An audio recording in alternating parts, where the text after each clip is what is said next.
Hola, ¿qué tal? Hoy veremos algo sobre lo que hemos estado estudiando.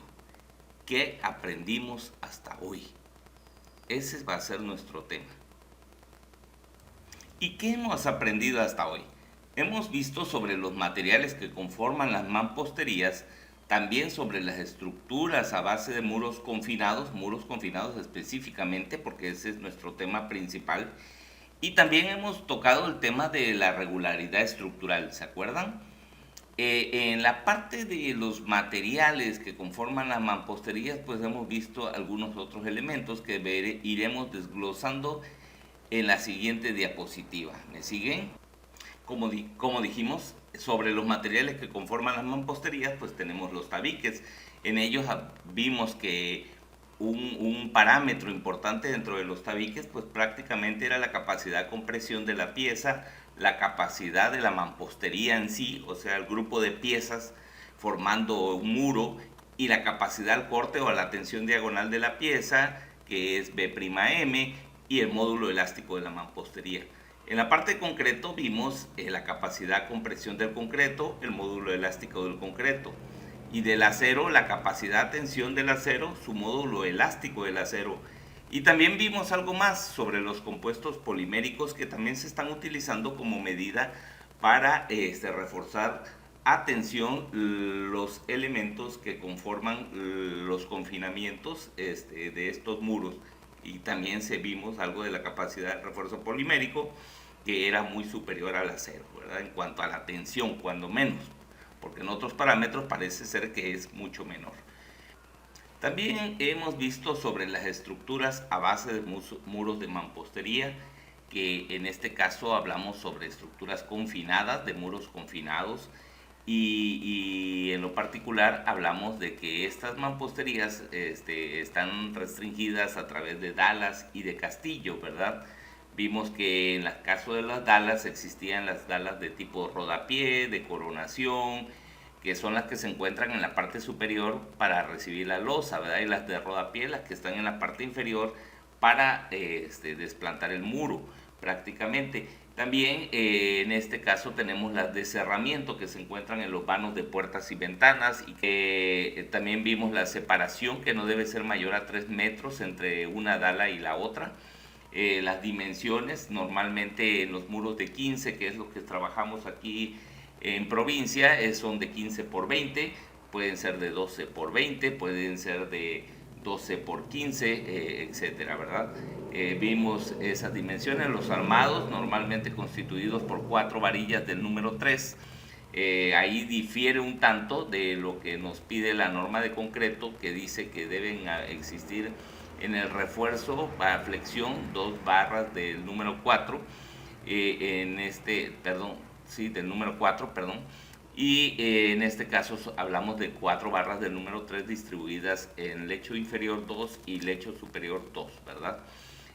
Los estribos normalmente son de alambrón, o sea, de varilla del número 2, cuyo FY o capacidad a la tensión es de 2350 aproximadamente, ¿no? Es mucho menor que el del acero longitudinal, que son de 4200 kilogramos a tensión, ¿no? El FY. Y bueno, también vimos los castillos que se ubican.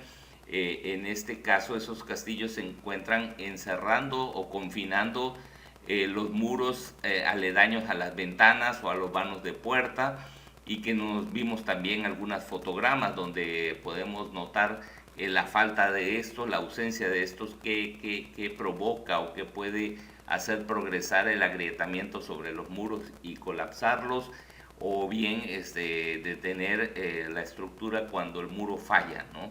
En este caso, sus dimensiones en provincia, como vuelvo a mencionar, de normalmente muros de 15, pues hablamos de 15 por 15.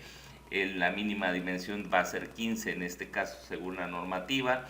En cuanto a la altura, en cuanto al lado ancho, pues puede ser de 12 por 15 en este sentido, ¿verdad?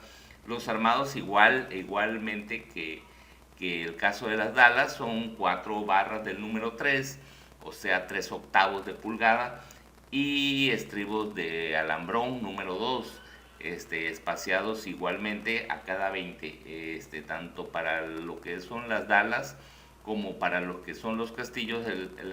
Lo convencional es armarlos a cada 20, aunque en el caso de los castillos en los arranques se suele utilizar una separación menor de estribos.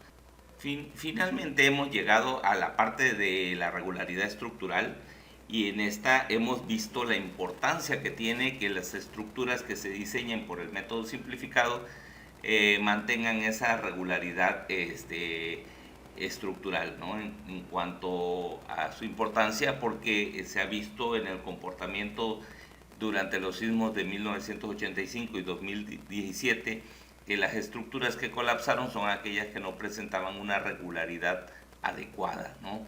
Entonces, por eso este concepto de regularidad estructural, sobre todo para el análisis en el casos simplificados, pues debe ser muy estricto en cuanto a su aplicación, ¿verdad?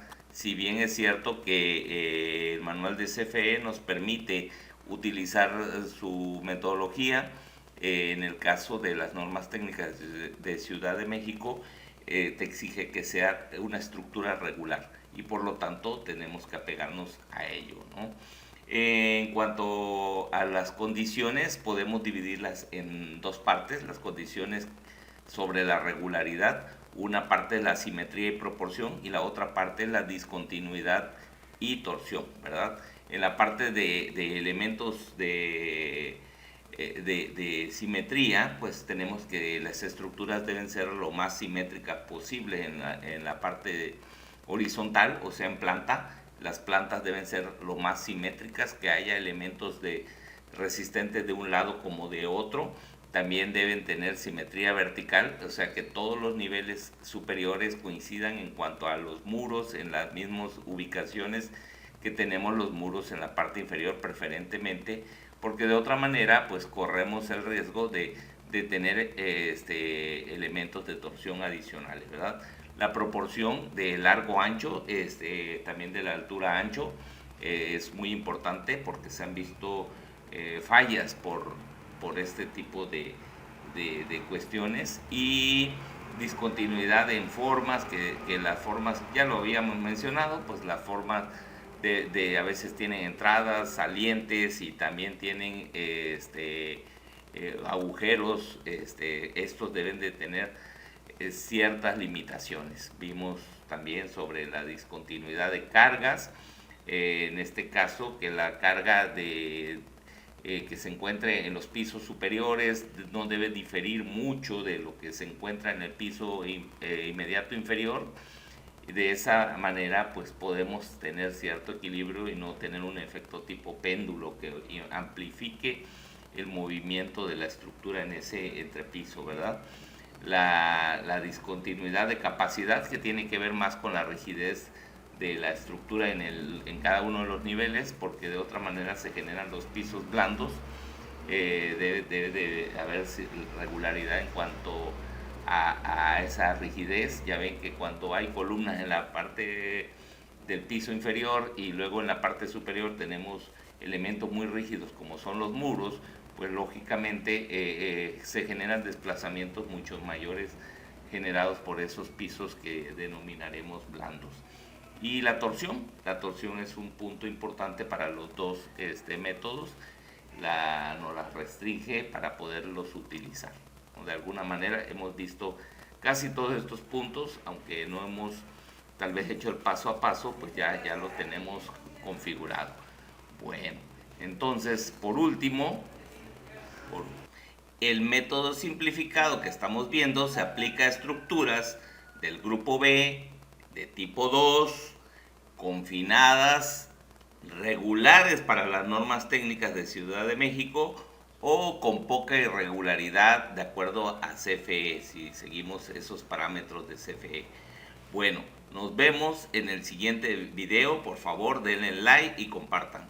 Hasta pronto.